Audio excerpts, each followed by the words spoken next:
pimpinan perguruan tinggi di lingkungan LLDIK di wilayah 1, 2, 10, dan wilayah 13 beserta jajarannya. Yang kami hormati Ketua Lembaga Penelitian dan Pengabdian kepada Masyarakat Perguruan Tinggi Akademik, yang kami hormati Bapak Ibu Koordinator Penelitian kepada Masyarakat, serta yang teristimewa, Bapak dan Ibu hadirin sekalian yang tidak bisa saya sebutkan satu persatu. Assalamualaikum warahmatullahi wabarakatuh, salam sejahtera bagi kita semua, salam Om Swastiastu, Namo Buddhaya, salam kebajikan. Salam sehat dan salam bahagia. Puji syukur pada Tuhan Yang Maha Esa, berkat rahmat dan karunia-Nya, kita dapat berkumpul secara daring pada acara sosialisasi panduan penelitian dan pengabdian kepada masyarakat tahun 2023 pada pagi hari ini. Baiklah Bapak Ibu yang terhormat, pada tahun ini Direktorat Riset, Teknologi, dan Pengabdian kepada Masyarakat kembali membuka penerimaan proposal hibah penelitian dan pengabdian kepada masyarakat untuk Bapak Ibu yang berasal dari perguruan tinggi akademik, sekaligus telah melaksanakan launching panduan penelitian dan pengabdian kepada masyarakat. Kemudian pada tahun ini terdapat beberapa perubahan ataupun penyesuaian nama dan substansi pada beberapa penelitian dan pengabdian kepada masyarakat, disesuaikan dengan kebijakan yang telah ditetapkan oleh Direktorat Riset, Teknologi, dan Pengabdian kepada Masyarakat. Baiklah Bapak Ibu, saya ucapkan terima kasih dan selamat datang kepada Bapak Ibu yang telah meluangkan waktunya untuk ikut serta dalam sosialisasi panduan penelitian dan pengabdian kepada masyarakat tahun 2023. Acara ini juga dapat disaksikan secara daring melalui virtual meeting dan juga disiarkan dalam kanal YouTube official Ditjen Diktiri bersama saya Cahya Padmasari yang akan memandu acara pada pagi hari ini. Baiklah Bapak Ibu yang terhormat, mengawali acara pada pagi hari ini marilah kita Indonesia Raya. Hadirin dimohon untuk duduk dalam posisi tegak.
Baiklah Bapak Ibu yang kami hormati, acara selanjutnya adalah sambutan sekaligus arahan yang akan disampaikan oleh Direktur Riset, Teknologi, dan Pengabdian kepada Masyarakat, Profesor Faiz, yang pada hari ini berhalangan hadir secara langsung melalui virtual meeting, dan mohon izin sambutan dan arahan akan disampaikan melalui video rekaman. Dipersilahkan.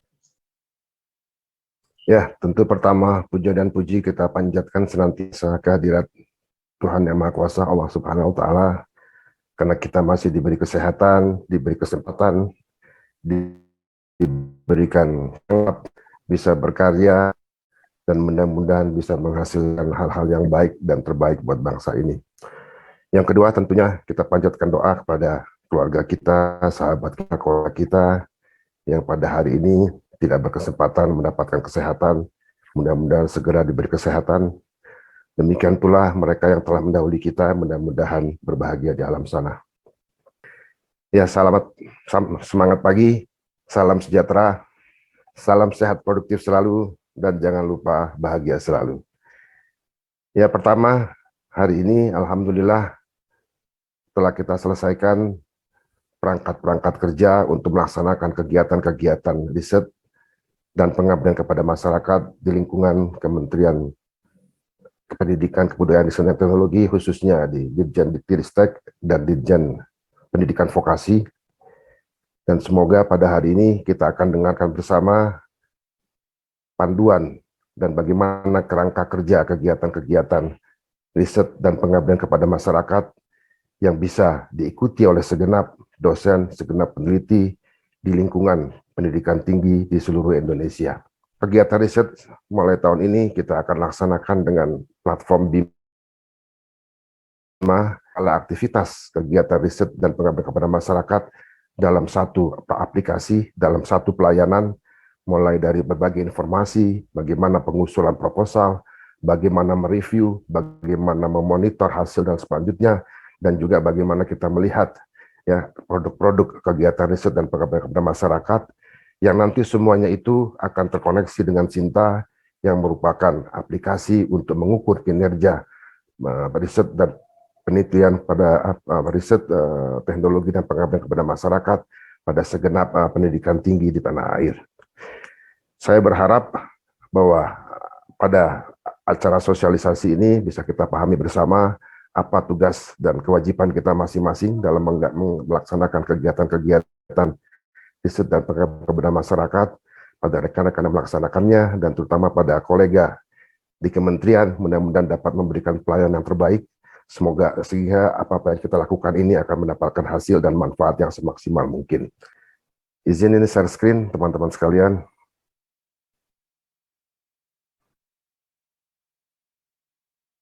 Tentu Ibu Bapak dan teman-teman sekalian, sebagaimana kita tahu bahwa Kementerian Pendidikan, Kebudayaan, Riset dan Teknologi sejak tahun 2019 ada portofolio pendidikan tinggi yang di dalam menjadi riset dan pengabdian kepada masyarakat yang kembali ke Direktorat Jenderal Pendidikan Tinggi, Riset dan Teknologi.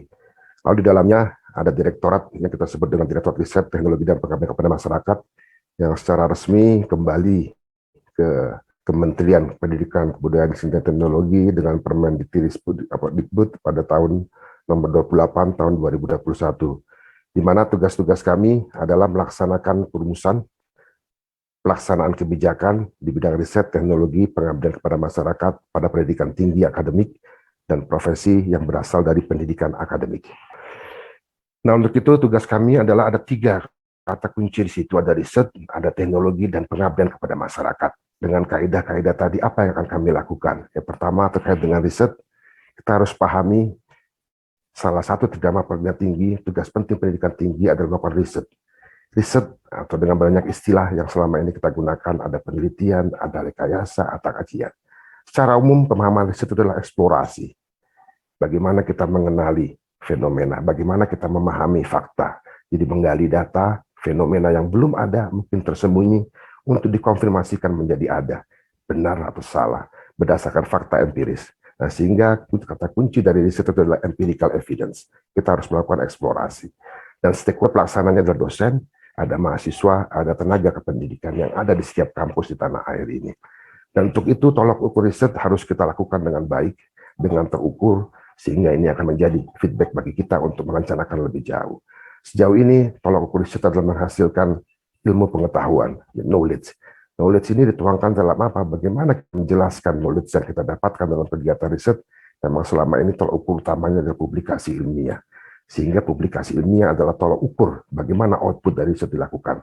Nah, untuk itu tetap harus kita jaga bagaimana kuantitas publikasi ilmiah itu adalah memberikan indikasi seberapa banyak riset kita lakukan. Lalu yang kedua, kuantitasnya tidak cukup. Dalam 5 tahun terakhir ini, di negeri ini luar biasa potensi riset, luar biasa output publikasinya. Kedepannya tidak semata-mata kuantitas yang kita harapkan, tapi lebih penting lagi adalah kualitas. Dan kata kunci kualitas dari publikasi ilmiah itu adalah bagaimana novelty, bagaimana hal-hal baru bisa kita temukan dan kita sampaikan pada forum ilmiah, baik di tingkat nasional maupun tingkat internasional. Selanjutnya, tolak ukur riset tidak semata-mata publikasi ilmiah. Apa yang kita temukan, apa yang kita dapatkan harus bermanfaat bagi masyarakat ilmiah itu sendiri, sehingga akan meningkatkan reputasi dari kegiatan ilmiah kita. Nah, ini ditandai dengan sitasi. Sitasi maknanya produk riset yang kita informasikan, hasil eksplorasi kita, itu akan menjadi motivasi bagi orang lain, akan menjadi referensi dari orang lain, akan menjadi pijakan bagi orang lain, bukan riset selanjutnya. Dan ini akan ditandai dengan H-index. Nanti ke depannya kita akan susun bagaimana innovation index, ya, produk-produk inovasi bisa dimanfaatkan oleh masyarakat. Nah, sehingga tolak ukur di sini tentu adalah kuantitas yang pertama, jumlah. Berikutnya dari jumlah harus diikuti dengan bagaimana kemanfaatannya. Apabila semakin banyak jumlah yang kita hasilkan dan semakin banyak yang bermanfaat, itulah yang disebut dengan prestasi yang konsisten. Itulah yang disebut dengan reputasi. Maka kegiatan-kegiatan riset harus terus meningkatkan mutu dan berikutnya akan meningkatkan reputasi. Selanjutnya, kita juga tidak berharap berhenti di situ. Apa-apa yang sudah bereputasi, mendapat pengakuan hal-hal yang baik dan bermanfaat, harus dibuktikan memang itu bisa dimanfaatkan. Bukti pemanfaatan adalah dampak yang terjadi bagi para pengambil manfaat dari apa yang kita hasilkan tadi. Oleh karena itu, tolak ukur selanjutnya adalah bagaimana impact dari produk-produk riset yang kita hasilkan. Baik dampak berupa dampak akademik, akan meningkatkan kualitas akademik kita sendiri, dan masyarakat akademik, dan yang lebih penting adalah dampak sosial ekonomi bagi masyarakat. Sehingga di sini tolak ukurnya adalah perubahan positif bagi stakeholder atau masyarakat yang menggunakan output penelitian kita yang semakin bermutu dan reputasi tadi. Selanjutnya, kata kunci yang kedua adalah teknologi. Apa yang kita lakukan dengan teknologi? Ini portofolio baru yang masuk di direktorat kami. Teknologi kita pahami sebagai suatu produk dari riset itu sendiri. Riset menghasilkan suatu produk knowledge, produk teknologi, produk pengetahuan, produk tidak semata-mata produk berbentuk fisik, berbentuk barang yang bisa digunakan. Tapi yang lebih penting adalah produk knowledge. Di sini kami akan pahami ini sebagai produk yang bersifat soft innovation dan yang bersifat hard innovation. Dan kedua-keduanya ini adalah produk penting dari aktivitas dari riset yang merupakan produk teknologi. Nah, untuk itu semua produk teknologi, bagaimana pemanfaatannya? Ini harus berkonvensi menjadi produk yang bisa dimanfaatkan oleh masyarakat. Jadi produk intervensi jadi produk-produk bukti bahwa dia bisa bekerja dengan baik, bisa digunakan dengan baik, maka baru bisa digunakan oleh user. Jadi kalau hanya sekedar proven di kita, baru invensi, stakeholder belum bisa menggunakan. Dan harus dibuktikan, tidak semata-mata baik menurut kita yang menemukannya, tapi harus baik menurut mereka yang menggunakannya. Oleh karena itu, invensi dan inovasi dihasilkan dari berbagai kegiatan penelitian harus di sini. Selanjutnya, produk-produk inovasi tentu harus diidentifikasi, harus dinilai, harus dilindungi, sehingga dia bisa digunakan sebagaimana mestinya. Maka dalam kegiatan-kegiatan pembinaan teknologi, tentu bagaimana riset yang menghasilkan dampak, menghasilkan inovasi, dan inovasi ini harus mendapatkan acknowledgement, harus mendapatkan pelindungan. Dalam ini yang kita kenal dengan kegiatan-kegiatan terkait dengan pembinaan hak kekayaan pada intelektual, dengan berbagai jenis yang ada. Nah, selanjutnya bagaimana kita membina kekayaan intelektual? Selama ini produk-produk kekayaan intelektual kita daftarkan, kita register sebagai pengakuan bahwa kita telah menghasilkan kekayaan intelektual. Nah, untuk itu ini harus tetap dijaga. Sekali lagi, kuantitas penting untuk dijaga, tapi selanjutnya harus meningkatkan kualitas. Karena tidak ada kualitas tanpa kita menghasilkan dengan kuantitatif lebih dulu. Jadi setelah kualitas, berikutnya kita akan mengharapkan bahwa kegiatan-kegiatan terkait pembinaan karya intelektual tidak semata-mata berhenti pada pengakuan, pada pendaftaran. Tapi bagaimana itu semua bisa dievaluasi. Bagaimana kita menghargai, memberi nilai dari karya intelektual kita tadi, sehingga tadi pada saat dimanfaatkan, bagaimana nilai kemanfaatan dari itu semua. Nah, sehingga ke depannya kegiatan-kegiatan yang terkait dengan HKI tidak semata-mata berhenti pada registrasi, pada pengakuan, tapi bagaimana kita memberi nilai, memvaluasi dari berbagai karya inovasi, karya intelektual yang dihasilkan oleh anak bangsa. Kalau kita bisa memvaluasi, kita tahu bagaimana kita menghilirisasinya. Apa value yang didapatkan dari hilirisasi inovasi tadi. Hilirisasi bisa bersifat komersial, akan mendatangkan tangible benefit yang bisa kita hitung. Berapa besar investment modal untuk menghasilkan inovasi tadi, dan berapa return harus didapatkan. Tapi tidak itu saja, hilirisasi bisa bermakna kita sebarkan kepada masyarakat. Hingga dampak kemanfaatannya bisa kita hitung. Dampak sosialnya sebesar apa. Nah, ini semuanya harus kita mulai dengan bagaimana kita memahami nilai dari inovasi yang kita dapatkan. Dan kedepannya kita harapkan demikian, Jadi pembinaan haki akan pada bagaimana memvaluasi suatu bagaimana kanal hilirisasinya tepat dari setiap haki yang ada. Karena tidak semua karya inovasi tadi bisa kita hilirisasi dalam bentuk komersial. Amat sangat banyak porsi karya inovasi yang tidak semata-mata bisa dikomersialisasikan, tapi masyarakat berhak untuk memanfaatkannya. Nah, oleh karena itu, kegiatan ini ke depan, setiap kampus didorong untuk bisa mendata, lalu memvaluasi dan mengelola hakinya. Sehingga ada institusi mengelola haki di kampus, tetapi sesuai dengan kapasitas dan kapabilitasnya. Tidak setiap kampus harus memiliki institusi pengelola haki tersendiri, karena tentu saja ada institusi, ada biaya kos di situ. Mungkin bisa bersama-sama berkolaborasi. Satu LLDikti paling tidak ada satu kantor haki yang bisa digunakan bersama, tidak harus masih kantor haki, atau bisa melekat pada salah satu kampus yang lebih besar dengan potensi yang lebih besar. Dan hal demikian akan kita lakukan ke depannya. Yang ketiga adalah pengabdian kepada masyarakat. Bagaimana rasional kegiatan-kegiatan pengabdian kepada masyarakat ke depannya? Pertama, pengabdian kepada masyarakat harus kita maknai sebagai implementasi dari hasil-hasil riset dan inovasi perguruan tinggi yang kita terapkan kepada masyarakat. Sehingga kata kuncinya adalah mana inovasi yang bisa kita deliver ke masyarakat. Lalu yang kedua, tentu masyarakat kita sangat beragam ya, dengan kebutuhan yang berbeda, dengan kualifikasi berbeda. Maka pengabdian kepada masyarakat bukan semata-mata diukur inovasi apa yang dibawa, tapi engagement dengan masyarakat itu seperti apa. Kondisi sosial ekonomi masyarakatnya, tergantung kebutuhannya, tergantung tujuannya, maka pengabdian kepada masyarakat harus menitik beratkan, menggarisbawahi kepada stakeholder siapa pengabdian yang kita lakukan. Maka akan sangat penting metodologi seperti apa, delivery seperti apa, pembinaan seperti apa, program seperti apa yang harus kita lakukan. Lalu yang keempat, pengabdian kepada masyarakat tentu tergantung dengan bagaimana lokus tempat kita melakukannya. Boleh jadi teknologi yang sama dengan kondisi masyarakat yang berbeda memerlukan pendekatan yang berbeda, memerlukan metodologi yang berbeda, memerlukan program-program yang berbeda. Oleh karena itu, pengabdian kepada masyarakat pun nanti akan tergantung bagaimana lokusnya, sehingga klaster-klaster kewilayahan ini akan menjadi titik-titik tolak yang penting. Lalu yang keempat, tentu fokus, ya. Jadi pengabdian kepada masyarakat tidak sporadik, tidak sekedar program setiap tahun ada berbeda, tapi bagaimana fokus yang ingin diselesaikan. Jadi pengabdian kepada masyarakat seharusnya adalah akan menjadi bukti bagaimana kontribusi pendidikan tinggi, bagaimana kontribusi iptek bisa engage dengan problematika masyarakat, dengan potensi masyarakat. Maka fokus ini harus ada dan kegiatan pengabdian kepada masyarakat harus punya fokus dan punya sustainability. Jadi kegiatan-kegiatan harus kita lakukan. Dan ini semua bisa kita lakukan hanya apabila kegiatan pengabdian kepada masyarakat dilaksanakan secara kolaboratif, tidak sporadik. Kolaboratif antar peneliti, antar perguruan tinggi, kolaboratif antar perguruan tinggi dengan stakeholder yang lainnya. Sehingga ke depannya kegiatan-kegiatan pengabdian kepada masyarakat kami harapkan akan dijalankan kolaborasi kuat. Nah, untuk itu tolak ukurnya adalah tentu luaran bukan sekedar publikasi. Jadi pengabdian kepada masyarakat luarnya bukan publik semata, bukan berarti tidak boleh, tapi bukan itu tujuan utamanya. Pengabdian kepada masyarakat adalah delivery dari inovasi dan problem solving kepada masyarakat. Sehingga produk riset apa yang dibawa, teknologi apa yang dibawa, teknologi apa, penyelesaian masalah apa yang dibawa kepada masyarakat. Itu harus menjadi tolak ukur. Lalu yang kedua, apa yang kita bawa belum tentu seluruhnya bisa sesuai dengan masyarakat. Maka tolak ukur berikutnya adalah akseptansinya.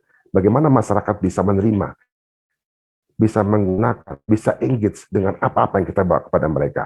Sehingga tolak ukur pengabdian kepada masyarakat berikutnya adalah bagaimana inovasi-inovasi kita, bagaimana pembinaan-pembinaan kita bisa diterima dan digunakan oleh masyarakat sesuai dengan yang dibutuhkan.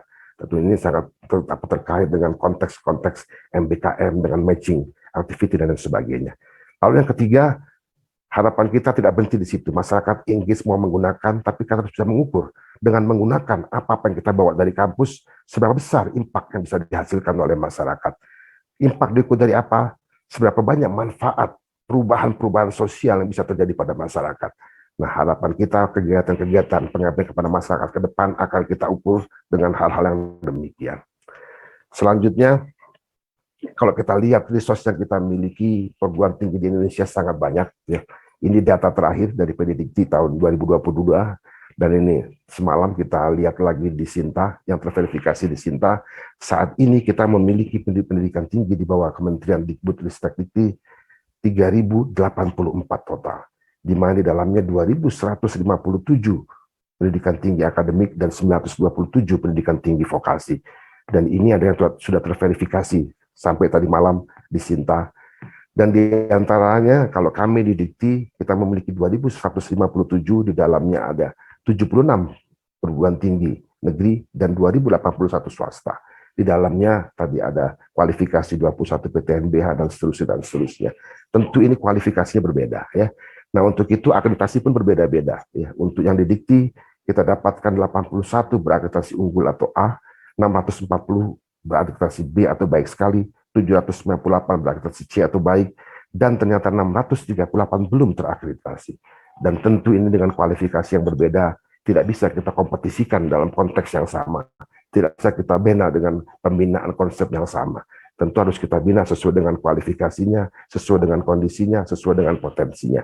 Nah, untuk itu program-program ke depan semaksimal mungkin skema-skema RTVF akan bersifat, ada yang bersifat afci, enabling tadi, bagaimana yang belum pernah melakukan dengan kualifikasi yang baru belajar harus kita afirmasi. Ada yang bersifat penugasan, ada yang bersifat kompetitif, ada yang bersifat kita paksa harus kolaborasi antara yang lebih baik, yang lebih sudah mempunyai pengalaman dengan yang baru belajar, kolaborasi yang bersifat kewilayahan, LLI dan seterusnya. Sehingga dengan konsep-konsep demikian kita harapkan yang kita buka adalah kesempatan yang sama bagi sekian banyak, bagi 3.000 lebih pendidikan tinggi yang ada di kementerian kita ini. Nah, untuk itu konsep-konsep ke depan penelitian akan apa kegiatan-kegiatan kita akan kita dekati dengan konteks klasterisasi perguruan tinggi. Klasterisasi bukan bermakna untuk melihat ranking mana yang lebih baik, mana yang tidak baik, tapi kita mengelompokkan dengan kualifikasi yang sama. Kalau kualifikasinya kita bisa kelompokkan, baru bisa kita rumuskan bagaimana kolaborasi antar kualifikasi yang sama, bagaimana kolaborasi antara kualifikasi yang berbeda, sehingga ini semua akan menjadi dasar kita untuk menyusun kegiatan-kegiatan RTPM kita. Semuanya dengan pendekatan klasterisasi, kolaboratif, kooperatif. Walaupun skema-skema yang ada tahun ini tidak akan banyak berubah dari skema-skema tahun-tahun sebelumnya. Nah, sehingga untuk melakukan bagaimana kita mengklasterisasi secara objektif dan faktual, maka kami melakukan profiling. Profiling berdasarkan kegiatan-kegiatan yang pernah dilakukan, bagaimana sumber daya penelitinya, bagaimana sumber daya mahasiswanya, bagaimana sumber daya wilayahnya, bagaimana sumber daya produk. Ini akan menjadi profil masing-masing kampus, sehingga akan menentukan pada klaster mana mereka yang ada. Lalu berbagai aktivitasnya nanti kami akan membuat yang kita sebut dengan e-katalog, e-library, sehingga kita saling terinformasikan apa yang sudah pernah dilakukan oleh kampus-kampus di seluruh Indonesia, oleh peneliti seluruh Indonesia, oleh dosen, oleh mahasiswa. Nah, sehingga dari sini akan menjadi dasar kita bagaimana selama ini delivery program-program kita bisa mencapai kampus dan bisa menghasilkan produk tertentu.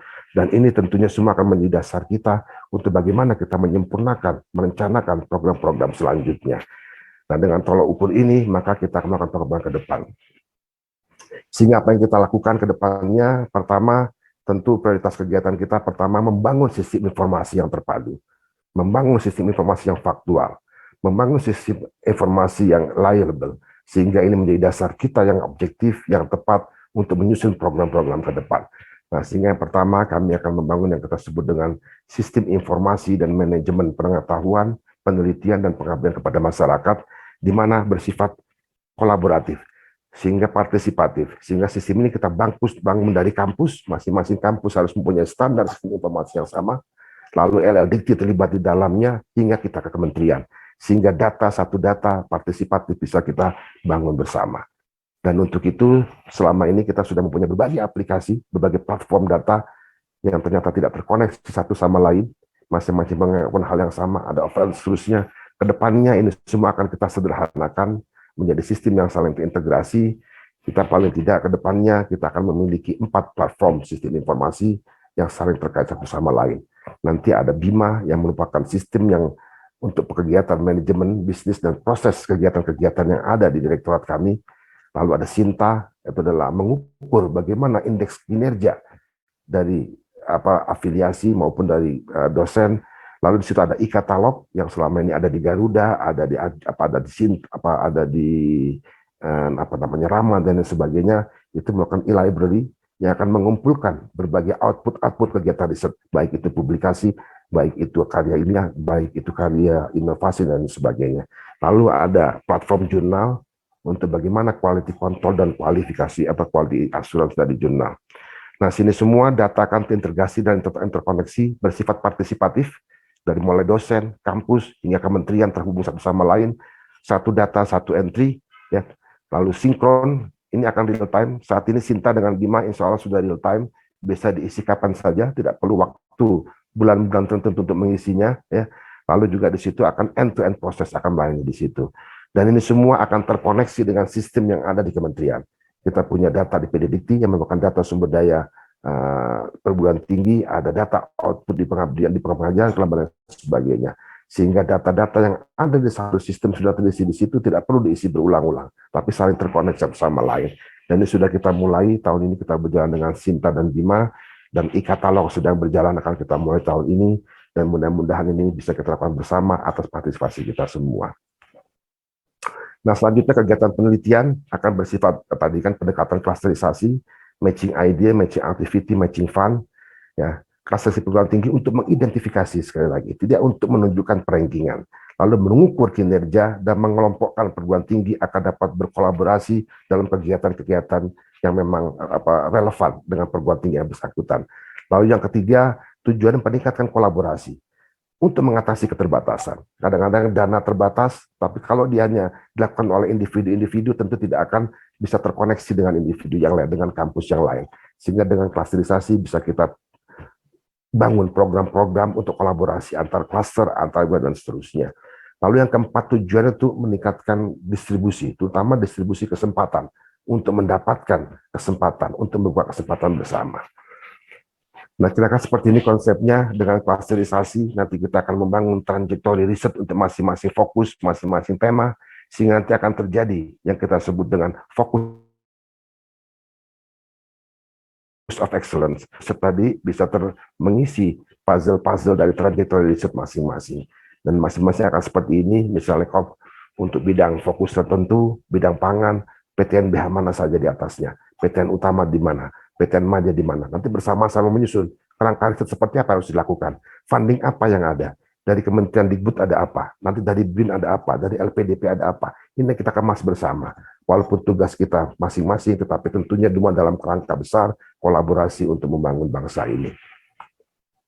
Selanjutnya pengabdian kepada masyarakat, tadi saya jelaskan adalah kata kuncinya relevansi, kontekstualisasi, dan konektivitas bidang fokus. Karena pengabdian kepada masyarakat, problem itu bukan ilmu tunggal, bukan teknologi tunggal, sehingga perlu bagaimana konektivitas bidang fokus antara bidang fokus yang satu dengan yang lain. Lalu kolaborasi. Saat mulai tahun ini 70% skema pengabdian kepada masyarakat di DRTPM adalah harus berkolaborasi antar perguruan tinggi dengan stakeholder lainnya, ya, sehingga di dalamnya akan bersifat kolaboratif antar kampus, antar cluster, ada enabling action, ada mentor-mentee, dan seterusnya. Lalu luaran di level inovasi kepada masyarakat, dan seterusnya. Untuk kekayaan intelektual tadi sudah saya singgung, tidak semata-mata kuantitas registrasi, tapi bagaimana kekayaan intelektual tadi bisa dievaluasi, bisa dinilai, lalu bagaimana deliver kepada masyarakat. Jurnal ilmiah ke depannya, samping kuantitas harus kita pertahankan, yang paling penting adalah bagaimana meningkatkan kualitas dan reputasi karya-karya ilmiah kita, karya publikasi kita. Nah, untuk itu pembinaan-pembinaan ke depan kita akan fokuskan bagaimana membina reputasi jurnal ilmiah yang sudah sangat baik di tanah air ini. Kita memiliki lebih dari 30.000 jurnal di tanah air ini. Saat ini kita punya sistem akreditasi, ada sekitar 8.000 yang sudah terakreditasi dengan berbagai kualifikasi. Nanti akan kita tingkat lagi kualitasnya. Sehingga jurnal-jurnal kita dorong yang menjadi jurnal berkualifikasi internasional, jurnal berkualifikasi nasional, dan jurnal berkualifikasi lokal. Dan ke depannya akan demikian, sehingga kata kunci untuk pembinaan jurnal dan publikasi ilmiah, kuantitas tetap kita jaga, tapi peningkatan kuantitas akan menjadi lebih penting. Selanjutnya, sepintas kita jelaskan tentang Sinta. Saat ini, sebagai kita ketahui, Sinta ada yang terkoneksi, ada terkoneksi secara langsung atau tidak. Sinta ini akan menghimpun berbagai tolak ukur performa riset dan pengabdian kepada masyarakat dari setiap perguruan tinggi, dan tentunya data yang tersebar bagi institusi baik di dalam maupun di luar terkait dengan kegiatan riset yang ada di Bima, terkait dengan pendanaan riset melalui LPDP, terkait dengan output publikasi yang ada di Scopus dan lain sebagainya. Dan ini semua tergabung dengan Sinta, Dan tahun ini, insya Allah, ini tim Sinta sudah bekerja dengan sangat keras dalam beberapa bulan terakhir ini, semua akan terkoneksi dengan baik. Yang belum terkoneksi dengan baik, kita jajaki. Dengan DJKI, ada sebagian yang tidak linking, ini sudah kita jajaki, mudah-mudahan mulai tahun ini secara otomatis akan interlinking, data yang ada di DJKI dengan kita. Demikian pula dengan Perpustakaan Nasional, dengan BRIN, untuk mendapatkan ISSN yang faktual, yang reliable seperti apa, ke Perpustakaan Nasional dan seterusnya. Dan Sinta ini akan menjadi matriks bagi basis eligibility untuk pengajuan proposal. Jadi bagaimana kita bisa masuk ke BIMA, kita harus terdaftar di Sinta secara faktual, secara reputable. Maka Sinta menjadi basis yang kita sebut dengan basis of eligibility untuk pengajuan proposal pada BIMA. Sehingga Sinta dengan BIMA otomatis sudah interlinking saat ini.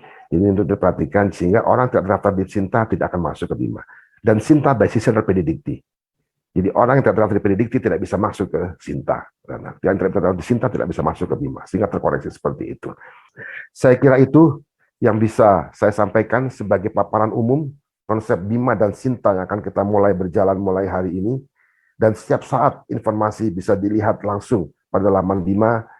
Dan setiap ada pertanyaan, dan saya pesankan kepada teman-teman dari TPM ini ya, untuk benar-benar mendampingi stakeholder untuk memberikan arahan karena hal yang baru ya.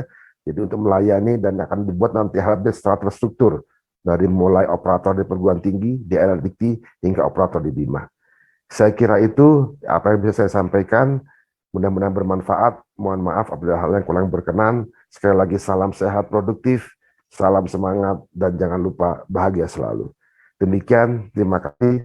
Assalamualaikum warahmatullahi wabarakatuh. Waalaikumsalam warahmatullahi wabarakatuh. Terima kasih kepada Profesor Faiz atas sambutan dan arahannya terkait kebijakan DRTPM mengenai riset dan pengabdian kepada masyarakat ke depannya.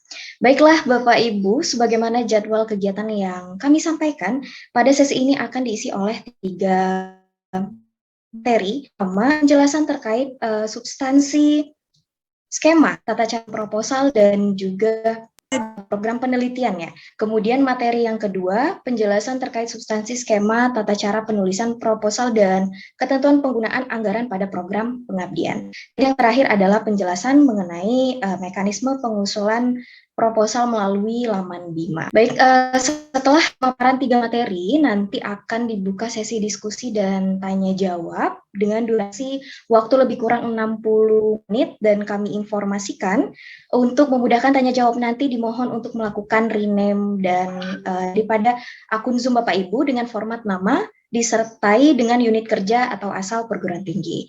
Baiklah Bapak Ibu dan narasumber kita telah bergabung pada pagi hari ini. Langsung saja kita memasuki pemaparan materi yang pertama terkait dengan program penelitian yang akan disampaikan oleh Bapak Ibu Diah Permatawi Jayanti. Kepada Pak Eko dan Bu Diah, kami persilakan. Terima kasih Mbak Cahya.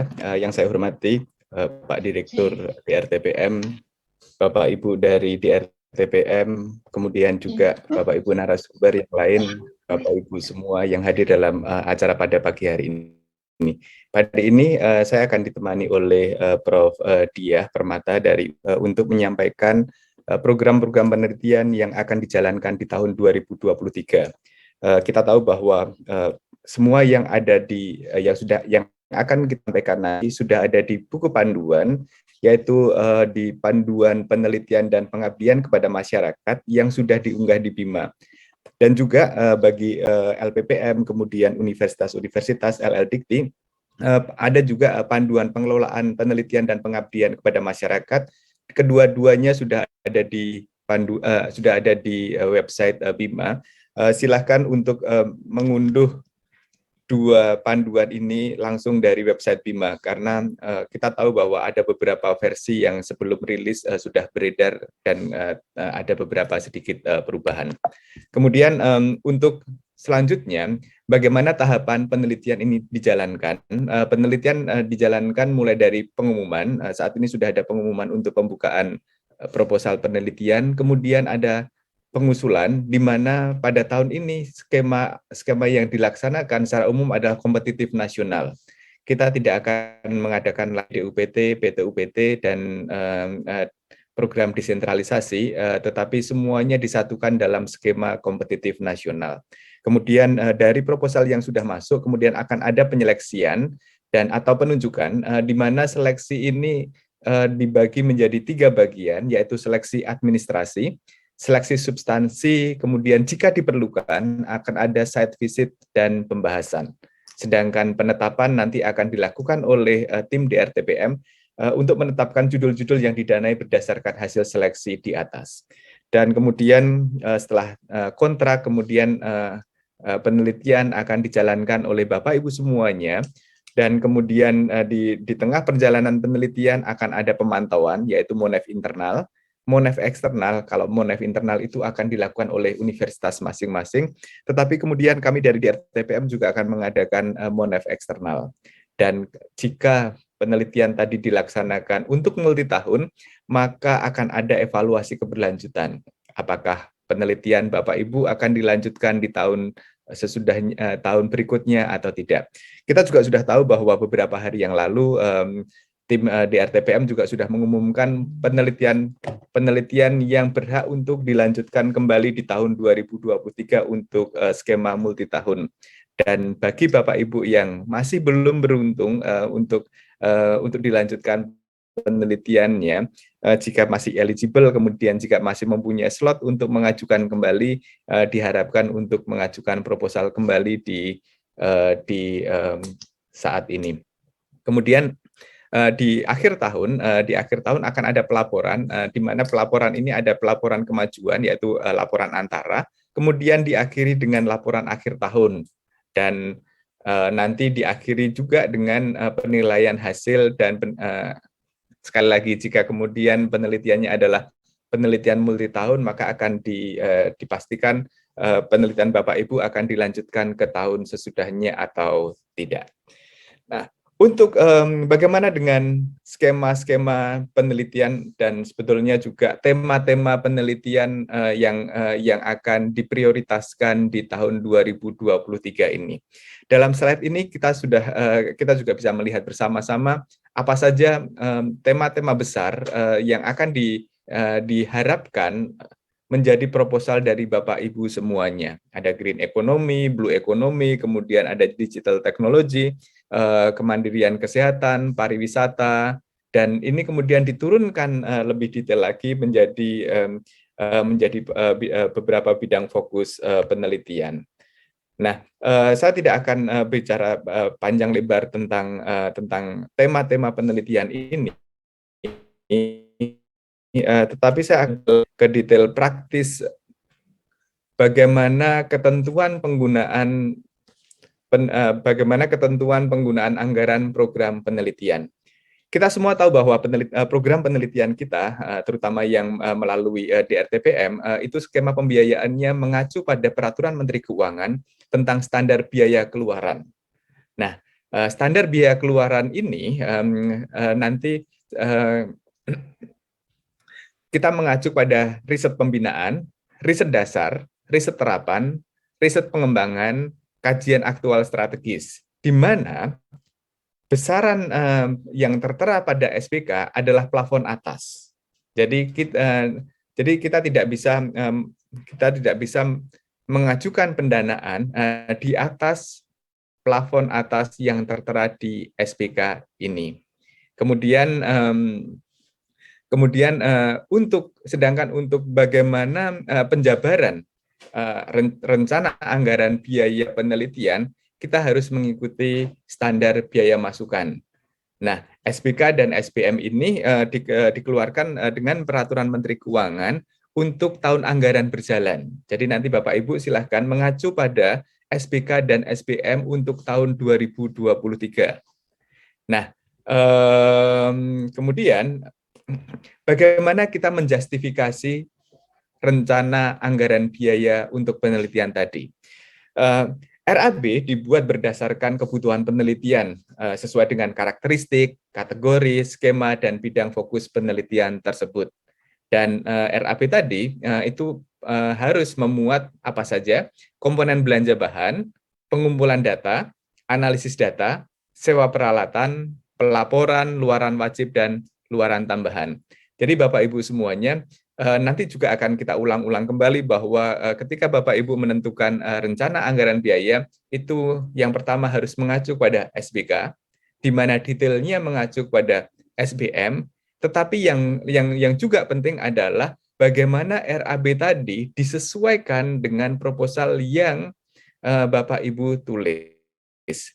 Kesesuaian antara isi proposal, bagaimana dengan metode penelitian yang akan dijalankan, dan rencana anggaran biaya ini menjadi sinkron.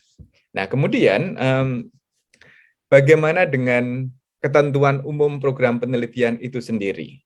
Nah, untuk ketentuan umum, ketua peneliti syaratnya adalah dosen tetap perguruan tinggi di bawah Kemdikbud-Ristek. Itu yang pertama. Kemudian yang kedua adalah mempunyai NIDN atau NIDK. Dan yang perlu digarisbawahi adalah Bapak Ibu dosen tadi bukan sebagai ASN di kementerian atau lembaga lain.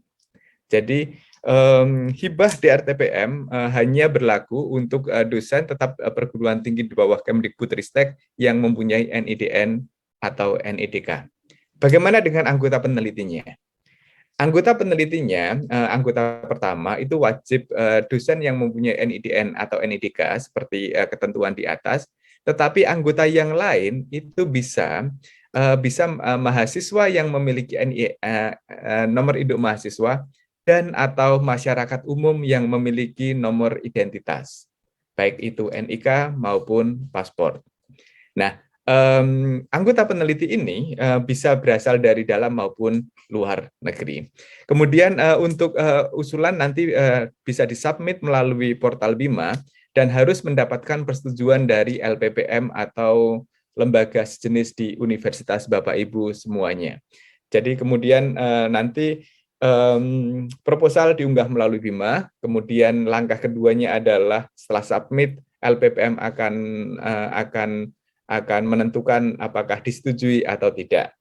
Kemudian bagaimana kuota Bapak Ibu semua dalam mengirimkan proposal.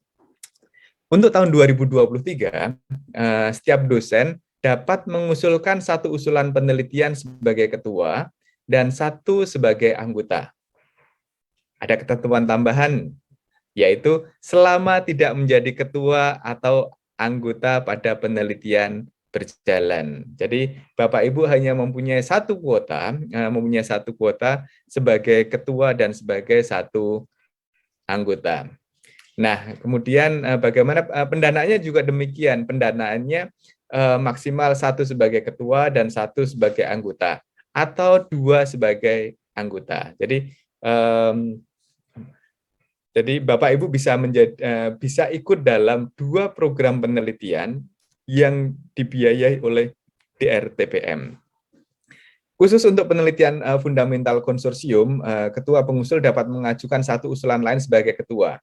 Akan tetapi skema penelitian fundamental konsorsium ini untuk saat ini masih belum dibuka. Sekali lagi, untuk penelitian fundamental konsorsium untuk saat ini DRTPM masih belum membuka skema ini di portal Bima.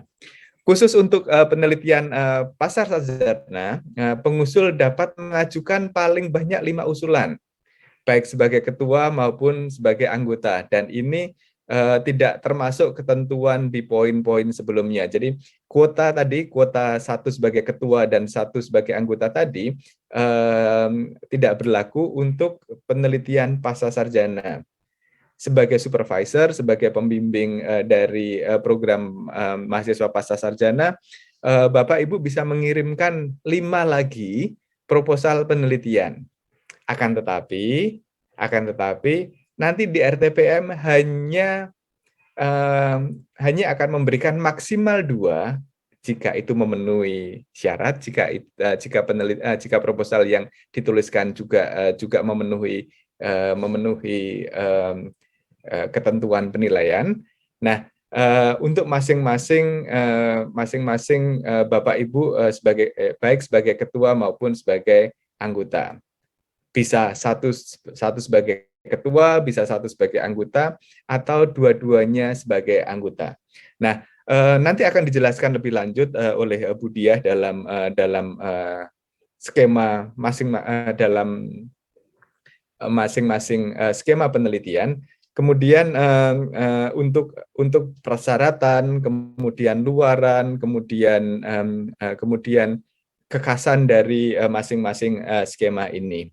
Selanjutnya, apabila penelitian dihentikan sebelum waktunya akibat kelalaian peneliti atau terbukti memperoleh pendanaan ganda atau mengusulkan kembali penelitian yang telah didanai sebelumnya, maka akan ada penalti dari DRTPM kepada peneliti tersebut, yaitu selama 2 tahun berturut-turut tidak diperkenankan mengusulkan penelitian dengan sumber pendanaan dari DRTPM dan diwajibkan mengembalikan dana yang telah diterima ke kas negara.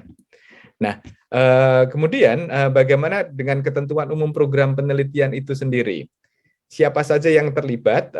Yang pertama adalah LPPM, di mana LPPM itu adalah melakukan pengawasan dan evaluasi internal atas semua kegiatan penelitian dengan mengacu kepada sistem penjaminan mutu yang berlaku. Kemudian kewajiban dari peneliti adalah membuat catatan harian yang berisi tentang pelaksanaan penelitian sesuai dengan tahapan proses penelitian. Catatan harian ini diisikan ke BIMA sebagai bagian dari kelengkapan dokumen pelaksanaan penelitian. Juga dalam catatan harian ini tidak hanya terdiri dari catatan penelitian itu sendiri, tetapi juga lebih baik untuk pengeluaran dan bagaimana penggunaan RAB itu sendiri, karena nanti akan mempermudah Bapak Ibu semua ketika akan ada uji petik dari misalkan dari BPK. Nah, Bapak Ibu semuanya, bagaimana dengan tanggungan luaran? Ketua peneliti pada penelitian tahun berakhir itu memiliki tanggungan luaran wajib. Kalau mulai untuk proposal tahun 2023 ini, tanggungan wajib itu adalah tanggungan yang dijanjikan oleh Bapak Ibu sendiri dalam proposal Bapak Ibu, dalam proposal penelitian Bapak Ibu. Nah, Bapak Ibu yang masih mempunyai tanggungan lebih dari satu, memiliki tanggungan lebih dari satu, maka tidak dapat mengajukan usulan baru sebagai ketua sebelum melunasi tanggungan tersebut. Jadi sebagai ilustrasi, kalau Bapak Ibu tahun ini di akhir tahun 2022 tadi mempunyai dua tanggungan atau 2 luaran wajib yang masih belum dipenuhi, maka Bapak Ibu belum menankan untuk mengajukan proposal di tahun 2023. Tetapi jika pada pertengahan tahun ini salah satu atau kedua dari tanggungan tersebut dipenuhi, maka nanti di tahun 2024 maka Bapak Ibu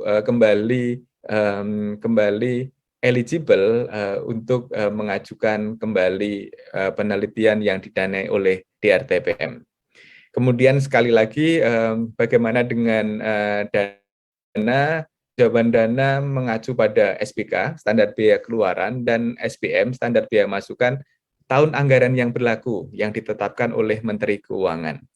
Kemudian Ketua Peneliti wajib bertindak sebagai penulis korespondensi dalam semua luaran penelitian yang berupa publikasi ilmiah. Jadi Bapak Ibu semuanya, ketika Bapak Ibu mendiseminasikan luaran penelitian Bapak Ibu semua, ada beberapa aturan, ada beberapa kaidah yang Bapak Ibu perlu perhatikan. Yang pertama, seperti yang sudah saya katakan tadi, dalam publikasi ilmiah, baik itu berupa artikel, proceeding, poster, maupun oral dissemination, Bapak Ibu Ketua Peneliti wajib mencantumkan sebagai penulis korespondensi. Kemudian untuk hibah pasca sarjana, baik itu tesis magister maupun disertasi doktor, nanti mahasiswa sebagai anggota peneliti wajib menjadi penulis pertama. Jadi untuk semua skema, ketua peneliti wajib sebagai penulis korespondensi. Kemudian untuk penelitian pasca sarjana, mahasiswa anggota peneliti wajib menjadi penulis pertama. Nah, kemudian ketentuan lain yang berkaitan dengan diseminasi ini adalah Bapak Ibu wajib juga mencantumkan sumber pendanaan, yaitu Direktorat Jenderal Pendidikan Tinggi, Riset dan Teknologi, Kementerian Pendidikan, Kebudayaan, Riset dan Teknologi Republik Indonesia, dan tahun pendanaannya pada setiap luaran, baik berupa publikasi ilmiah, makalah yang dipresentasikan, maupun poster. Dan ini juga berlaku untuk diseminasi yang lain juga. Kemudian apabila program penelitian mendukung program MBKM, maka dalam kegiatan penelitian bagi mahasiswa harus mengikuti, harus menyesuaikan panduan dari Merdeka Belajar Kampus Merdeka yang diterbitkan oleh Direktorat Jenderal Pendidikan Tinggi, Riset dan Teknologi. Kemudian sehingga nanti Bapak Ibu bisa mensinkronkan kegiatan penelitian ini dengan panduan MBKM. Nah, ini adalah alur pengusulan proposal penelitian, mulainya dari Bapak Ibu menuliskan proposal, sebelumnya ada pengumuman terlebih dahulu. Sekarang ini adalah waktu submit proposal sudah dibuka, kemudian nanti Bapak Ibu akan menuliskan proposal sesuai dengan skema masing-masing. Kemudian LPPM Universitas akan menyetujui, kemudian akan dilakukan seleksi. Bagaimana seleksi ini dilakukan? Nanti akan ada seleksi administrasi, seleksi substansi, kemudian akan ada penetapan pemenang, kontrak pelaksanaan penelitian, monef, dan seterusnya. Ini tadi sudah saya jelaskan. Bapak Ibu semuanya, ini adalah skema penelitian yang akan dijalankan skema umum penelitian. Untuk ini nanti akan dijelaskan lebih lanjut oleh Bu Diah. Bu Diah, silahkan. Terima kasih Pak Eko yang sudah menyampaikan pendahuluan untuk sosialisasi skema penelitian pada siang hari ini. Mudah-mudahan suara saya bisa didengar oleh Bapak Ibu semuanya. Mohon izin bisa dilanjutkan dengan slide berikutnya.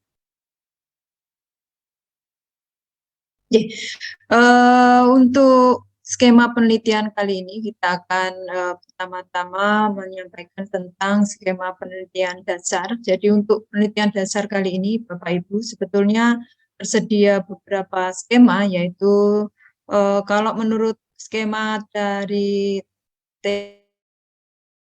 TKT-nya, kemudian untuk subskemanya itu tersedia 2 skema, fundamental dan kerjasama.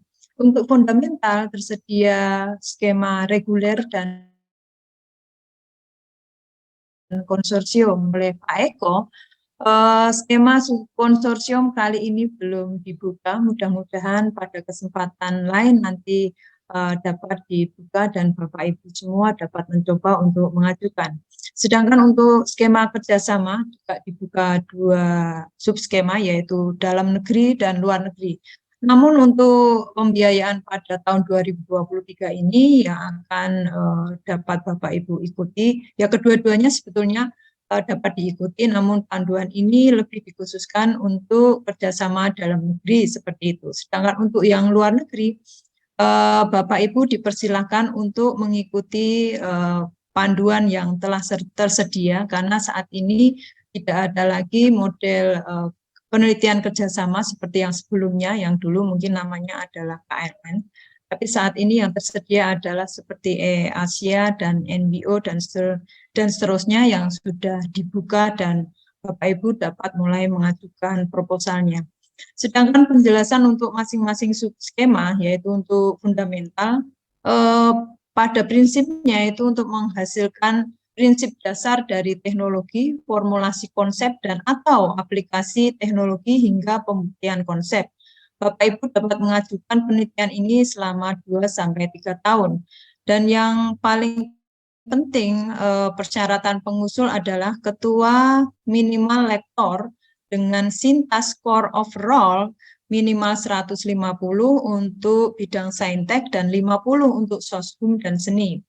Dan minimal memiliki 1 orang anggota seperti itu. Sedangkan untuk kerjasama dalam negeri fungsinya adalah, bukan fungsinya tapi tujuannya adalah untuk meningkatkan kerjasama penelitian antara kelompok peneliti dari klaster yang berbeda. Nah, klaster ini tidak dibedakan Bapak Ibu, jadi Bapak Ibu sebagai ketua dapat dari klaster yang lebih rendah atau yang lebih tinggi seperti itu. Yang paling penting adalah Bapak Ibu berasal dari 2 klaster yang berbeda, karena tujuannya adalah membangun kerjasama yang benar-benar alami, jadi bukan karena ada skema ini ya kemudian dilakukan penelitian bersama, tidak seperti itu, tapi justru dengan adanya skema ini memfasilitasi kerjasama yang barangkali sudah ada, yang sudah terbangun di antara Bapak dan Ibu semuanya, seperti itu. Dan ini bisa dilaksanakan dalam 2-3 tahun juga. Sedangkan persyaratan pengusulnya, ketua minimal lektor juga, kemudian memiliki SINTA score overall minimal 150 untuk bidang saintek dan 50 untuk bidang soshum dan seni. Sedangkan anggota minimal 2 dosen, setidaknya 1 orang dari PT dengan klaster yang berbeda. Nah, ini yang paling penting. Jadi anggotanya harus berbeda ya dengan klaster dari ketuanya seperti itu. Dan bisa ada mahasiswa minimal 1 orang. Yang mahasiswa ini harus dibimbing bersama oleh Bapak Ibu yang terlibat di dalam skema kerjasama dalam negeri tersebut. Nah, untuk yang kerjasama luar negeri tadi saya sudah sampaikan bahwa ada panduan tersendiri untuk pelaksanaannya. Untuk RAB-nya mengikuti SBK riset dasar, jadi sesuai bidang fokus masing-masing. Untuk luarannya, per tahun Bapak Ibu diharapkan dapat menyampaikan artikel jurnal internasional terindeks bereputasi atau artikel jurnal nasional terakreditasi SINTA 1 dan 2, seperti itu.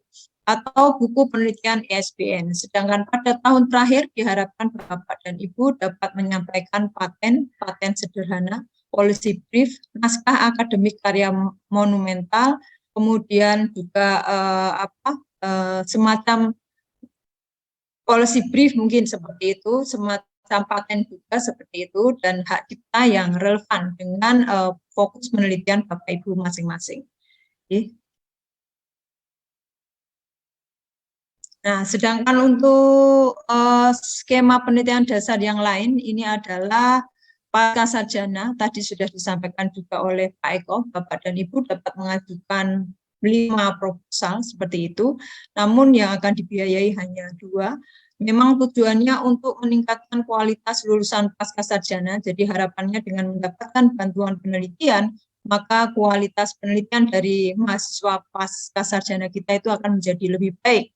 Nah, untuk magister jangka waktunya hanya 1 tahun, sedangkan untuk doktor 2 tahun seperti itu.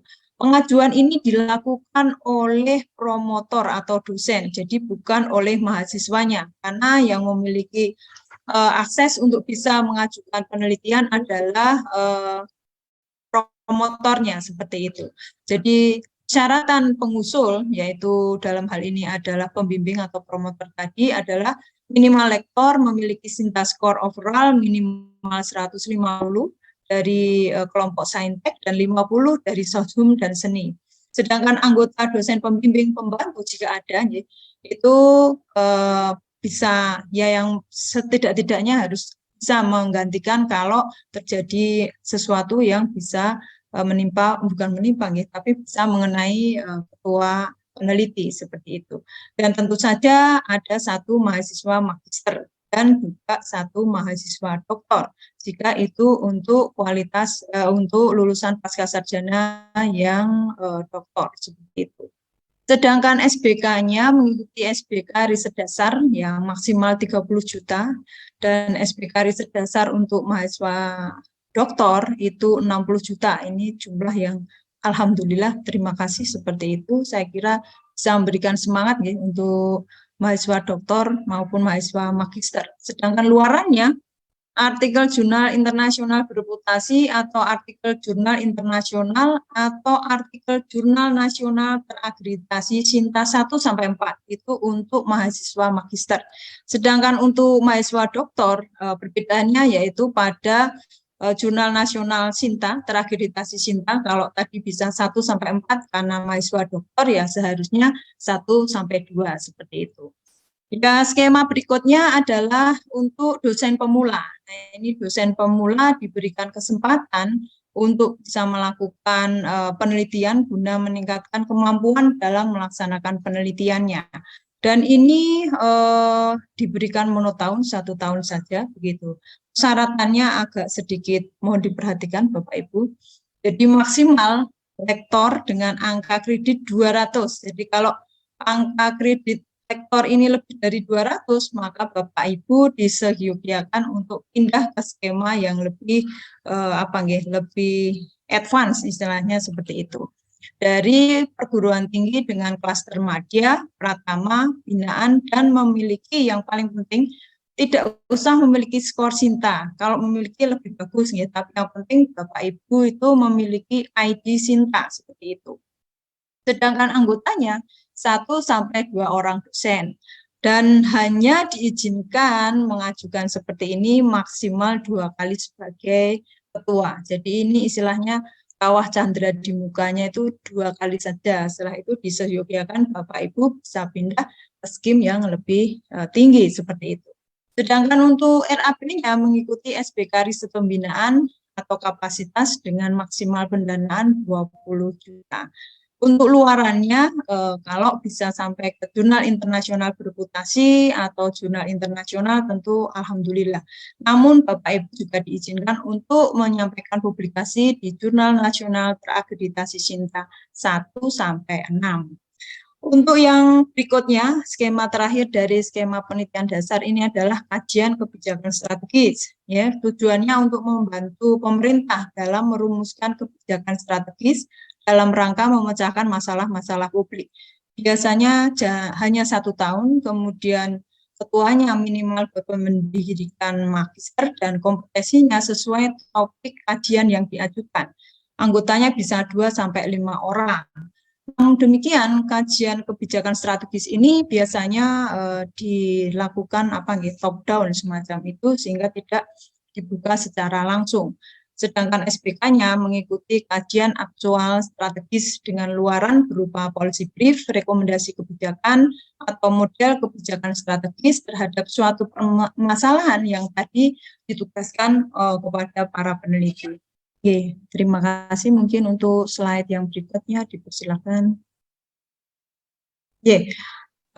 Yang berikutnya adalah skema penelitian terapan dan penelitian pengembangan. Ya. Untuk skema penelitian terapan itu subskemanya ada jalur hilirisasi dan jalur kepakaran seperti itu.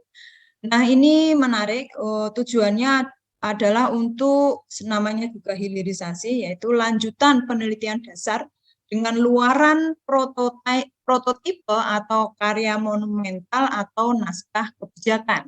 Waktu pelaksanaannya bisa 2-3 tahun dengan persyaratan pengusul. Ketua minimal memiliki jabatan lektor, SINTA skor overallnya 150 untuk golongan saintek dan 50 untuk soshum dan seni. Dan di sini persyaratan yang harus disampaikan juga adalah memiliki paten, baik paten maupun paten sederhana. Kemudian kepemilikan atas varietas tanaman tertentu misalnya. Terus ini semuanya sudah granted, ya. Karya monumental juga granted, naskah akademik yang relevan juga sudah ada, tersedia begitu. Sedangkan anggota minimal 1 orang dosen dan wajib memiliki mitra pengguna. Nah, seperti itu, harus ada mitra penggunanya Bapak Ibu. Sedangkan untuk RAP-nya mengikuti riset terapan. Nah, meskipun tadi persyaratan pengusul sudah harus memiliki paten, namun ini untuk luarannya juga harus ditingkatkan, yaitu nanti patennya itu bisa menjadi prototipe atau karya monumental atau naskah kebijakan. Dan selama periode penelitian, Bapak Ibu diharapkan menghasilkan artikel jurnal internasional bereputasi dan atau artikel jurnal nasional atau buku penelitian ber-ISBN. Jadi buku penelitian, mungkin sebutannya buku referensi, mungkin seperti itu. Sedangkan untuk jalur kepakaran ini sedikit berbeda Bapak Ibu. Kalau tadi jalur hilirisasi mungkin harus ada produknya begitu, nggih. Sedangkan untuk jalur kepakaran ini gunanya untuk meningkatkan daya saing peneliti Indonesia melalui luaran artikel di jurnal internasional bereputasi seperti itu. Pelaksanaannya sama dengan yang sebelumnya yaitu 2-3 tahun. Perbedaannya adalah pada persyaratan pengusulnya. Kalau tadi hanya skor Sintaskornya 150, tapi harus memiliki paten. Nah, yang ini ketuanya minimal lektor, memiliki Sintaskor, overall minimal 1.500 untuk golongan saintek, dan 500 untuk soshum dan seni, dengan anggota minimal 1 orang dosen, seperti itu. Sedangkan RAP-nya menggunakan SPK riset terapan. Nah, luarannya karena judulnya tadi adalah kepakaran, maka diharapkan artikel jurnal internasional di Q1 atau Q2, ya, kuartil 1 atau 2. Dan selama periode penelitian menghasilkan prototipe atau naskah kebijakan atau karya monumental, seperti itu. Nah, itu adalah perbedaan luaran dari kedua skema penelitian terapan. Sedangkan untuk penelitian pengembangan, meskipun di sini sudah ada panduannya dan ada aturannya, misalnya seperti tujuannya untuk mempercepat komersialisasi hasil penelitian dan melibatkan dunia usaha maupun dunia industri, sedangkan syaratnya pengusulnya juga sudah ada. Namun demikian untuk skema pengembangan kali ini belum akan dibuka dan diarahkan kepada Bapak Ibu yang mungkin bisa mengajukan melalui kedai reka yang saat ini juga sedang dibuka untuk mengunggah proposal atau call for proposal seperti itu. Nah, berdasarkan tadi yang sudah saya sampaikan, skema-skema penelitian yang ada, maka ini adalah klaster universitas yang memungkinkan untuk bisa mengajukan tadi skema-skema penelitian di atas. Ya. Jadi yang bertanda hijau itu memungkinkan bagi Bapak Ibu untuk mengajukan. Sedangkan yang bertanda merah tentu saja yang tidak. Nah, ini untuk Bapak Ibu misalnya yang berada pada universitas tertentu yang tidak diizinkan untuk mengajukan skema PDP misalnya. Nah, ini mungkin bisa mengajukan ke LPPM masing-masing begitu ya, untuk bisa memfasilitasi penelitian-penelitian yang sifatnya seperti PDP atau dosen pemula seperti itu. Jadi mitra semuanya sesuai skemanya. Jadi penelitian fundamental, reguler juga kolaborasi dimungkinkan, mitranya juga dimungkinkan seperti itu. Dimungkinkan artinya boleh ada seperti itu. Oke. Nah, saat ini sudah dibuka untuk call for proposal melalui BIMA. Jadi Bapak Ibu mohon dapat mengunggah proposalnya nanti di BIMA, kemudian juga mengambil panduannya di BIMA. Jadi di BIMA ini sudah komplit Bapak Ibu sehingga bisa mendapatkan semua keperluan Bapak Ibu dari BIMA.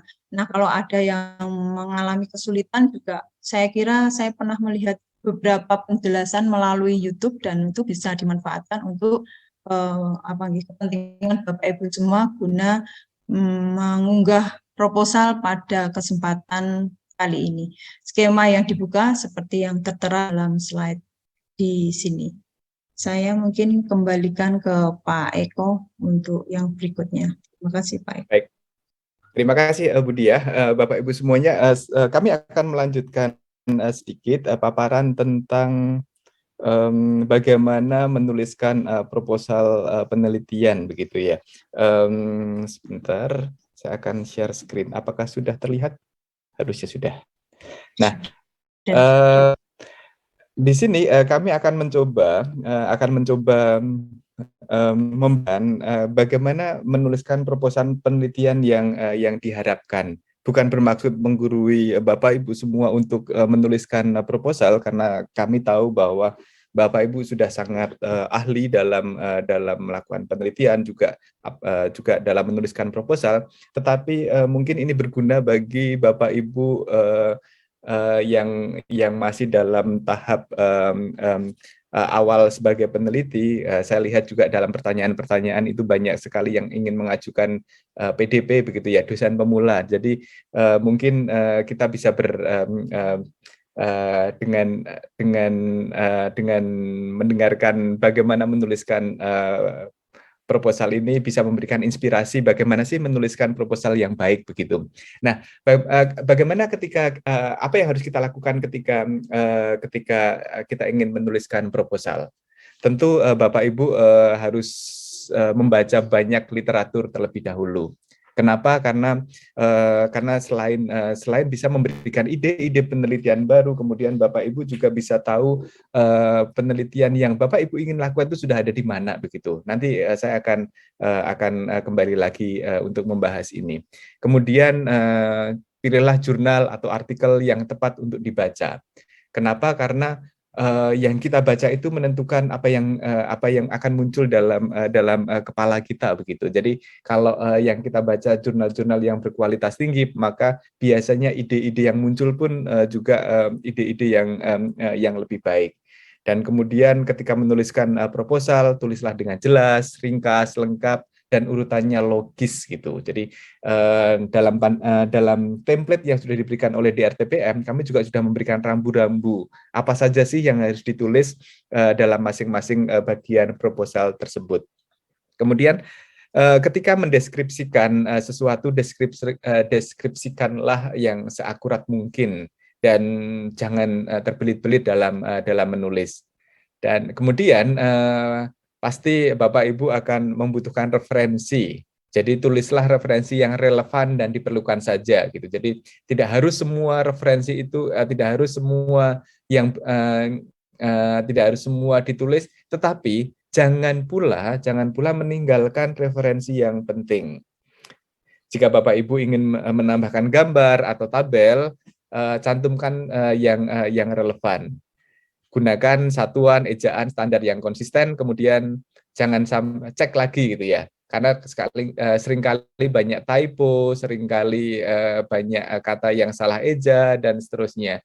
Tetapi yang paling penting ketika Bapak Ibu ingin memasukkan proposal ke DRTPM melalui portal Bima, pilihlah skema yang sesuai dengan tema penelitian Bapak Ibu semua,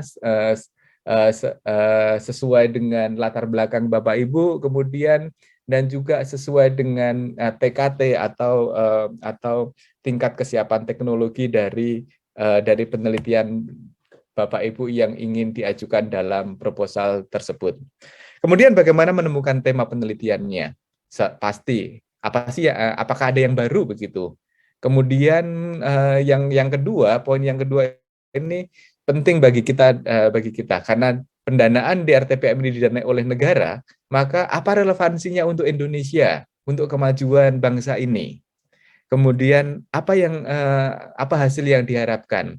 Dan untuk ini mohon yang realistis, begitu ya.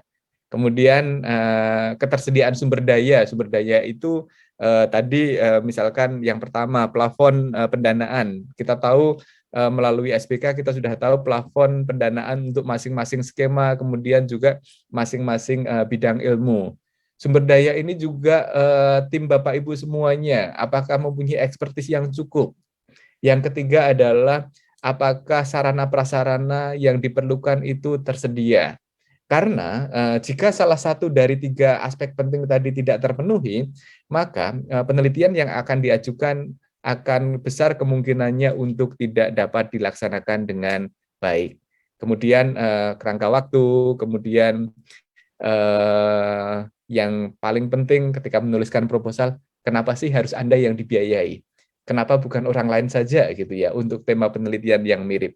Jadi Bapak Ibu juga harus meyakinkan bahwa proposal Bapak Ibu atau penelitian yang akan dijalankan oleh Bapak Ibu itu adalah sesuatu yang sangat penting dan Bapak Ibu adalah orang yang tepat untuk melaksanakan penelitian tersebut. Dan kemudian bagaimana dengan judul penelitian? Judul penelitian mohon dituliskan dengan ringkas, jangan terlalu panjang, tetapi bisa menjelaskan isi secara akurat. Kemudian juga bisa menjelaskan subjek dari penelitian tersebut secara spesifik. Hindari penggunaan kata kerja, kemudian mudah dimengerti gitu ya. Kenapa? Karena nanti yang akan membaca proposal Bapak Ibu mungkin bukan yang memiliki keahlian sama persis, tapi kita menginginkan nanti reviewer tidak jauh-jauh dari bidang ilmu Bapak Ibu semua. Dan yang terakhir untuk judul penelitian, kalau bisa cocok untuk pengindekan. Jadi kalau nanti kita mencari misalkan kami ingin mencari sebuah penelitian untuk pengembangan obat modern dari bahan alam Indonesia, gitu misalkan. Jadi nanti ketika di search begitu akan cepat muncul dan itu relevan terhadap yang dibutuhkan oleh pencari. Kemudian bagaimana dengan menuliskan pendahuluan? Nih, untuk dalam pendahuluan jelaskan seberapa penting penelitian ini dan kontribusi ide Anda. Kemudian yang paling penting adalah state of the art dari penelitian yang Anda usulkan tadi. Bagaimana penelitian Bapak Ibu semua yang dituliskan dalam proposal dalam peta penelitian sejenis di dunia penelitian ini, begitu ya. Jadi apakah di atas, di bawah, apakah frontier, atau Bapak Ibu termasuk bagian dari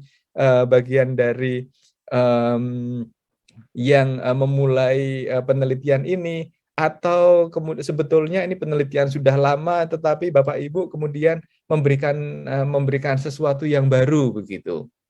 Nah, ini berkaitan dengan seberapa asli atau signifikan topik yang diusulkan. Dan sekali lagi saya ulang-ulang kembali, Bapak Ibu harus bisa menunjukkan kenapa Bapak Ibu adalah orang yang tepat untuk melakukan penelitian ini. Sehingga caranya bagaimana caranya? Bapak Ibu perlu menuliskan roadmap penelitian dengan baik. Jadi state of the art, kemudian roadmap, ini menjadi bagian penting dari sebuah proposal penelitian. Nah, ini adalah screenshot dari template proposal penelitian yang nanti akan Bapak Ibu unggah, dan ini sudah ada di buku panduan. Di sini kami juga sudah menuliskan kira-kira dalam pendahuluan itu isinya apa saja, begitu. Nah, kemudian ketika Bapak Ibu menuliskan metode, itu Bapak Ibu juga perlu menuliskan pendekatan penelitian yang akan dilakukan. Kemudian juga metode seperti apa sih yang akan diambil, dan kenapa Bapak Ibu memilih metode tersebut, begitu. Jadi seperti contoh, kalau Bapak Ibu ingin melakukan coating terhadap permukaan, ada banyak metode, spin coating, ada deep coating, dan ada spray coating dan yang lain-lain. Bapak Ibu memilih satu dan mungkin bisa juga menjelaskan secara singkat kenapa kok metode yang ini diambil, metode ini yang dipilih dan bukan metode yang lain.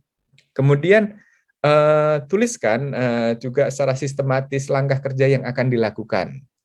Nah, langkah kerja ini dalam proposal yang akan diunggah ke Bima tadi bisa dibuat sebagai diagram alur. Dan jangan lupa sinkronkan dengan yang ditulis di bagian pendahuluan, target luaran, kesesuaian waktu, dan rencana anggaran biaya. Jadi Bapak Ibu nanti perlu menyesuaikan dari depan sampai belakang itu harus sinkron. Bukan biasanya kita menuliskan di pendahuluan apa, kemudian di metode apa, kemudian luaran yang ditargetkan apa. Ketika di belakang rencana anggarannya kok tidak sesuai dengan yang ada di depan. Itu bisa terjadi dalam proposal-proposal yang selama ini sudah diunggah. Jadi jangan sampai hal tersebut terulang oleh Bapak Ibu semuanya. Jika diperlukan, Bapak Ibu juga bisa membagi pekerjaan ini menjadi beberapa work package.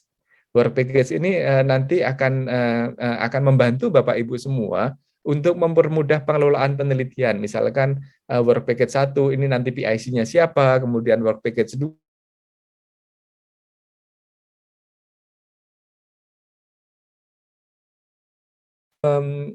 dalam mengelola penelitian ini, karena penelitian itu kan tidak sekedar melakukan penelitian itu sendiri, tetapi juga bagaimana kita mengelolanya, kita memanagenya, keuangan, kemudian proses, kemudian sudah sampai mana, apakah target terpenuhi atau tidak.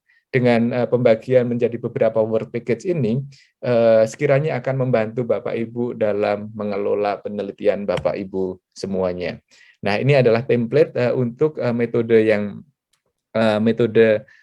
penelitian yang ada di proposal Bapak Ibu semua. Dan kemudian untuk referensi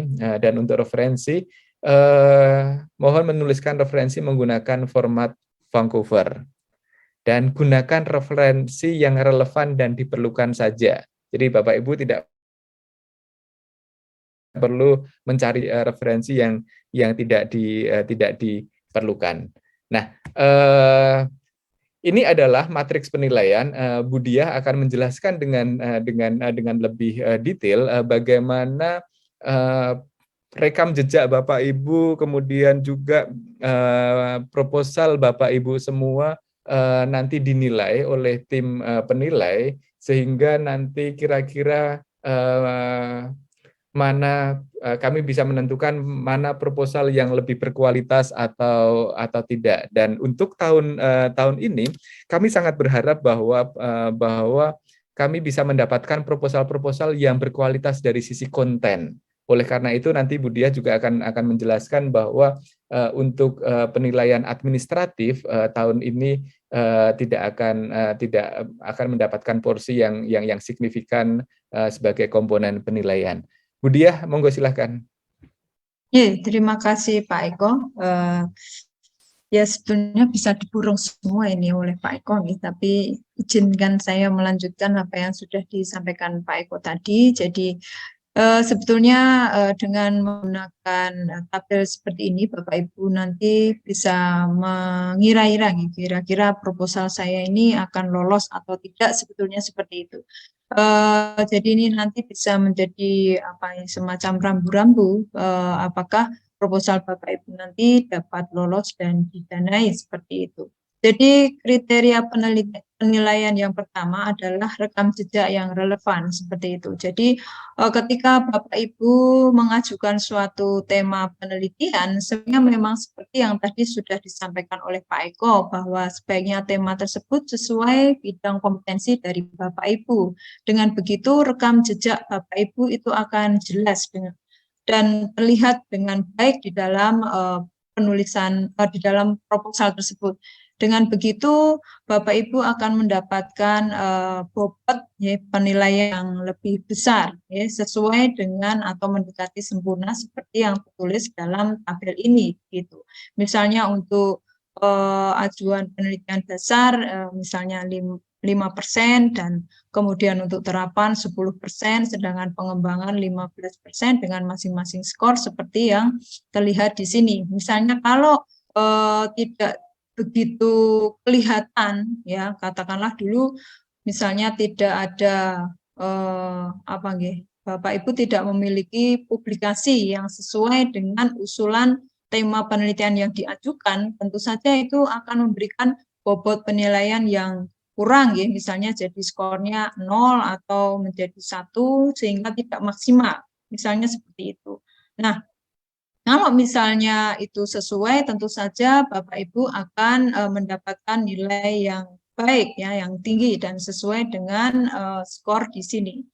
Sedangkan misalnya kalau diminta untuk jumlah kolaborator publikasi internasional bereputasi, misalnya kalau Bapak Ibu memiliki cukup banyak kolaborator, Nah, ini nanti bisa Bapak Ibu periksa dari misalnya Scopus ini dapat menyediakan datanya begitu ya. Kalau kita menghitung sendiri kadang-kadang kan kita juga lupa ya kolaborator luar negeri kita itu siapa saja, yang dalam negeri siapa saja. Nah, misalnya seperti itu, nanti Bapak Ibu bisa melihatnya di Scopus dan di sana ada tersedia data tentang hal tersebut.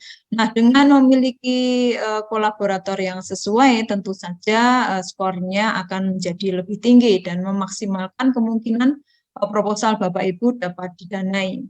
Sedangkan untuk urgensi penelitian, yang paling disorot adalah ketajaman perumusan masalah. Ini yang paling sering kali sering kali tidak terlihat cukup tajam begitu. Jadi uraiannya itu sangat panjang dan kurang fokus. Dan yang lebih sering lagi tidak disertai dengan referensi yang memadai.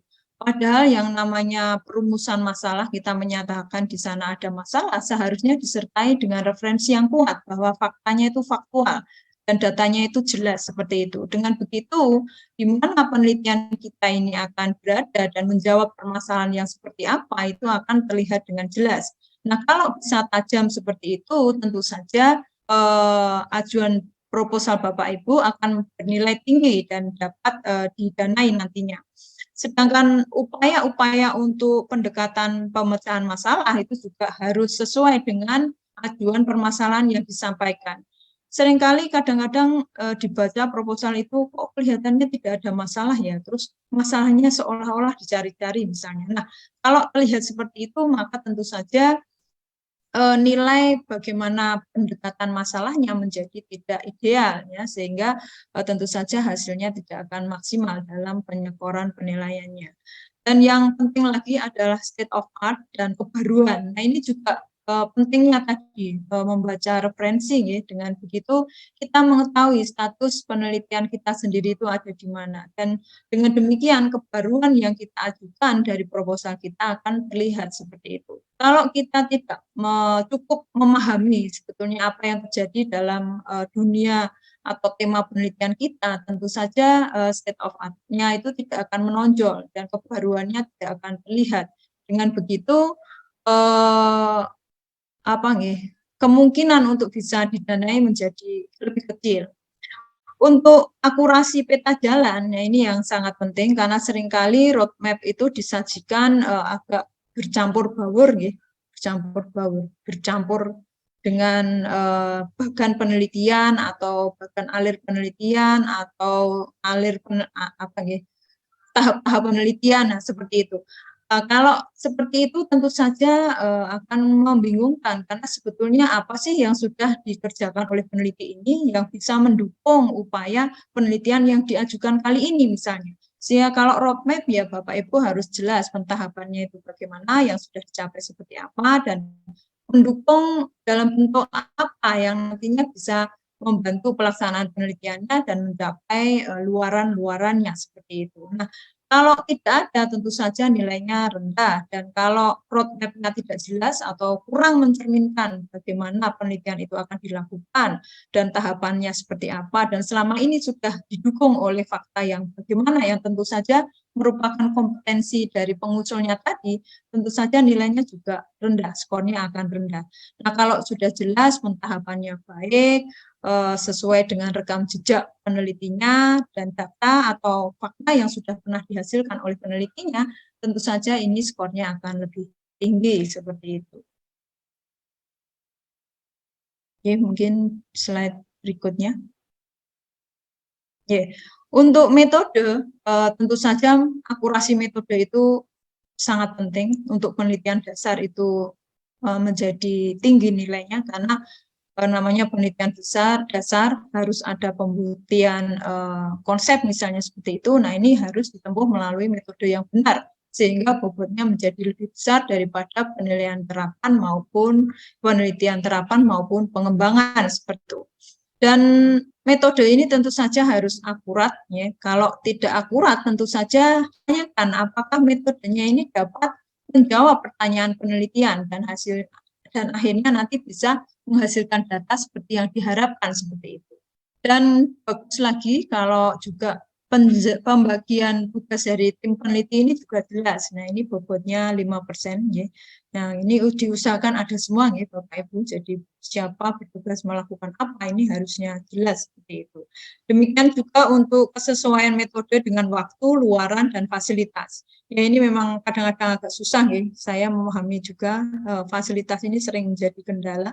Namun demikian dengan adanya networking ya, jadi jejaring itu diharapkan ini bisa diatasi oleh para peneliti. Dan ini bobotnya cukup besar Bapak Ibu, 10% masing-masing skim. Diharapkan ini juga menjadi pemikiran Bapak Ibu untuk bisa menulis metode yang sesuai dengan waktu capaian. Jadi misalnya tujuannya itu dapat dicapai dengan metode yang digunakan dengan waktu yang tepat begitu ya, mungkin antara 8 sampai maksimal 10 bulan mungkin seperti itu.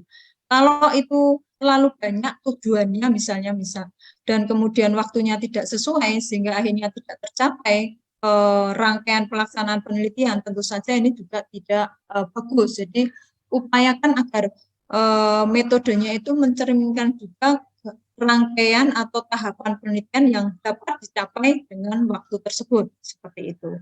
Menggunakan tentu saja metode yang sesuai tadi. Kemudian mitra itu menjadi penting untuk skim pengembangan, sehingga harus dan mitranya ini semakin kredibel, dukungannya semakin jelas, misalnya membantu dalam bentuk cash itu benar-benar ada uangnya begitu dan diikuti dengan apa nggih, misalnya surat pernyataan, nah itu bobotnya tentu saja akan lebih tinggi. Sedangkan untuk referensi, nah kebaruan referensi ini sebetulnya ya, sifatnya disesuaikan dengan temanya begitu ya. Kalau misalnya memang referensi yang lama itu menjadi bagian yang penting dari ajuan proposal tersebut, tentu saja Bapak Ibu tetap harus menggunakannya begitu.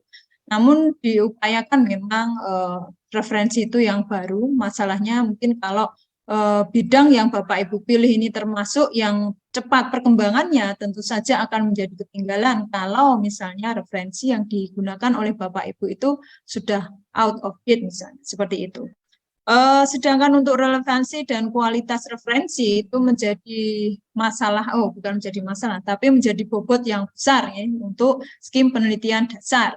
Karena memang ya tadi berdasarkan definisinya akan menjelaskan konsep, membuat definisi baru, tentu saja referensi ini menjadi penting untuk bisa melihat sebetulnya apa sih yang sudah dihasilkan dan apa yang belum, seperti itu. Dan sebaiknya memang yang relevan dan kemudian ya tadi kalau kebaruan ya tadi kalau tahunnya itu disesuaikan dengan temanya, seperti itu. Oke.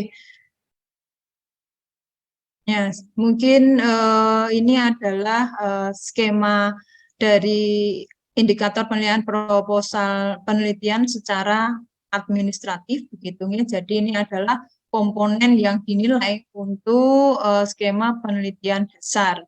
Jadi ini jawabannya hanya ya dan tidak begitu Bapak Ibu. Jadi selama proposal Bapak Ibu ini tersedia, ya seharusnya tidak ditolak oleh alasan administratif seperti itu. Jadi mohon yang sifatnya mungkin sepele ini mohon diperhatikan karena kalau tertolak hanya karena alasan administratif sebetulnya kan sayang sekali seperti itu. Jadi misalnya penelitian fundamental, penulisan usulan sesuai ketentuan pada panduan, misalnya tata tulis, subbagian, jumlah kata. Nah ini yang sering lupa diperhatikan ya, jumlah kata itu misalnya. Terus itu menjadi penyebab proposal kita gagal, tentu saja itu tidak menyenangkan bagi kita semua. Mungkin begitu saya kembalikan. Masih sama nggih ya. Kalau untuk yang penelitian terapan ya mungkin sama juga tadi. Yang penting persyaratannya tadi dipenuhi semua Bapak Ibu. Nah, kalau persyaratan minimal tadi dipenuhi semua, ya mudah-mudahan proposal Bapak Ibu tidak terkendala oleh alasan administratif. Oke. Saya kembalikan ke Pak Eko. Terima kasih Pak Eko. Terima kasih banyak Bu Diah. Waktu saya kembalikan ke Mbak Cahya. Terima kasih.